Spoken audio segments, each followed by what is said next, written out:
Students, मैं Jyoti Sharma Rajasthan GK की class में आप सभी का स्वागत करती हूँ।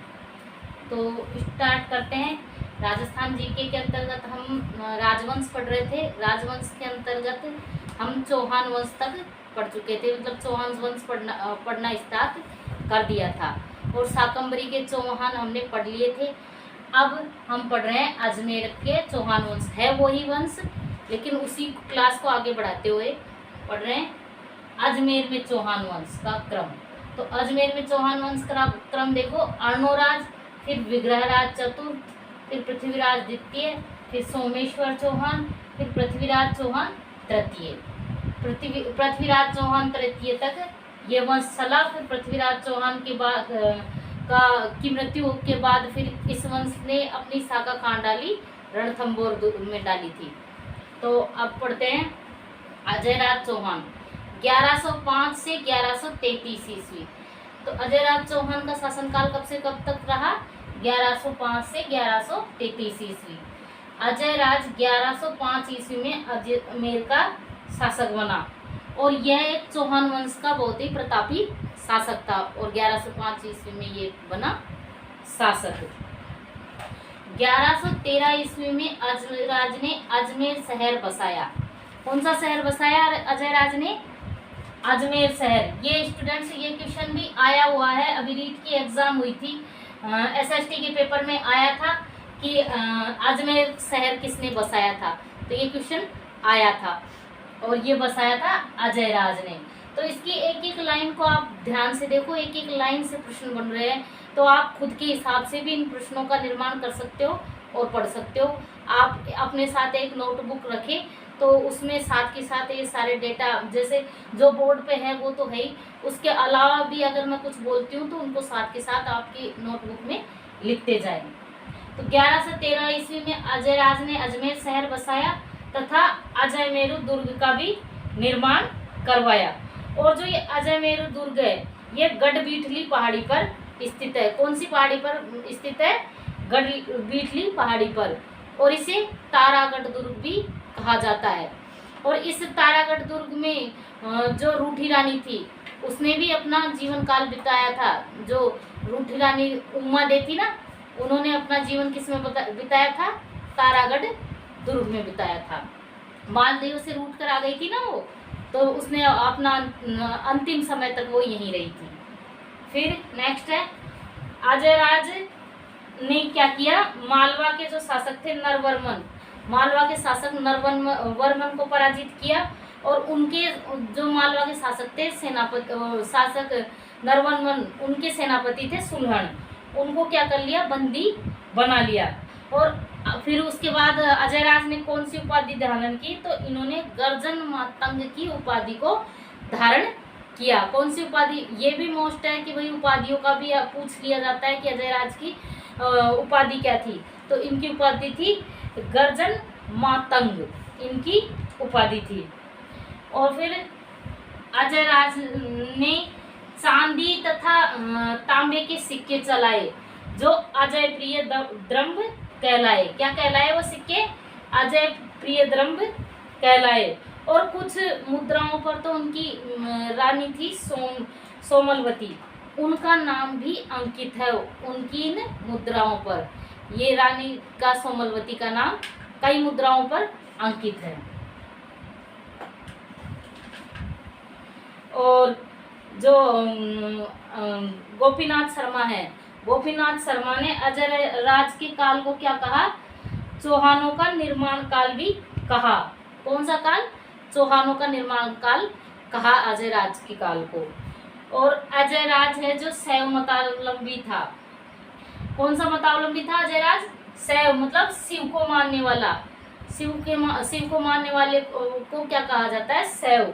और विष्णु को मानने वाले को वैष्णव। तो शैव मतावलंबी होने के साथ साथ मतलब एक धर्म सहिष्णु शासक था। वो सभी धर्मों को सम्मान करता था। किसी एक भाई शैव मतावलंबी है तो इसका मतलब ये नहीं कि बाकी धर्मों के लोगों को परेशान करे।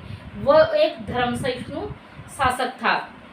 उसने जैन उसने जैन वैष्णव धर्मावलंबियों को सम्मान की दृष्टि से देखा।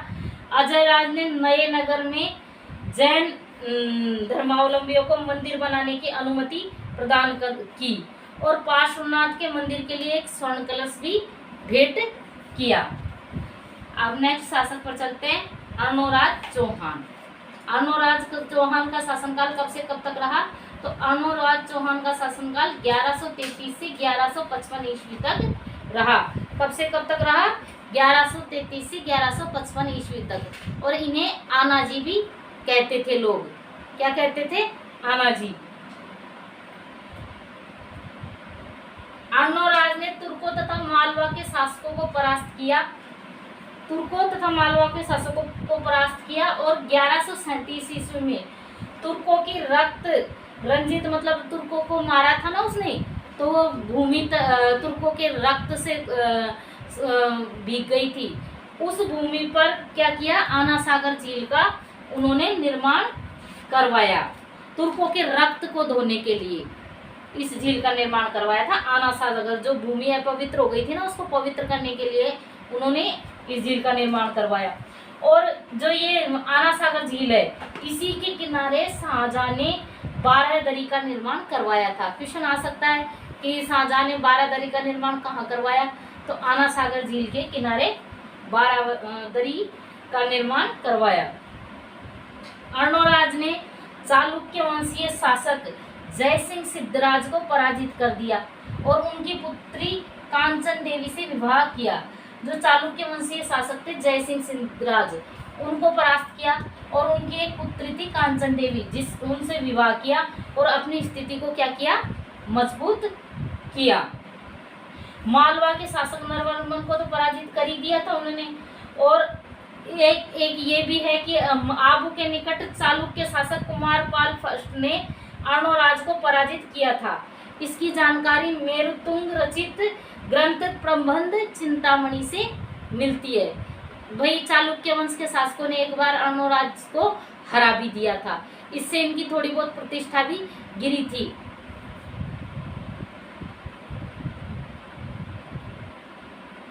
पुष्कर में अर्णोराज ने वराह मंदिर का निर्माण भी करवाया। किसका निर्माण कराया? वराह मंदिर का निर्माण करवाया पुष्कर में। और अर्णोराज ने अजमेर में खतरगच्छ के अनुयायियों के लिए भूमि का दान भी किया था। किसके लिए? खतरगच्छ के अनुयायियों के, मतलब एक मत था जिसके अनुयायी थे, उनको भूमि का दान भी किया था। देवबोध और धर्मबोध उसके समय के प्रकांड विद्वान थे, जिनको अर्णोराज ने सम्मानित किया। वैसे तो चालुक्यों के हाथों पराजय से उसे कुछ मान हानि उठानी पड़ी थी, फिर भी गजनवियों को परास्त किया अर्णोराज ने। गजनवियों को परास्त किया तथा मालवा और हरियाणा अभियानों का नेतृत्व किया। तो उससे क्या है? उसकी प्रतिष्ठा बढ़ गई और जो चालुक्य वंश से पराजित हुए थे उस वो चीज तो दब गई और उनके कुल की मतलब प्रतिष्ठा बढ़ी घटी नहीं। नोट: जगदेव ने अपने पिता अर्णोराज की हत्या कर दी, अतः इन्हें चौहानों का पितृहंता शासक कहा जाता है। तो स्टूडेंट्स ऐसे क्वेश्चन भी आ सकता है कि चौहानों का पितृहंता शासक कौन था? तो जगदेव था। और जगदेव किसका पुत्र था? अर्णोराज का। और अर्णोराज की हत्या किसने कर दी? जगदेव ने कर दी। इसी के साथ आज अपने राजस्थान जीके की क्लास पूरी हुई। कल मैं इसके आगे की क्लास लेके आऊँगी।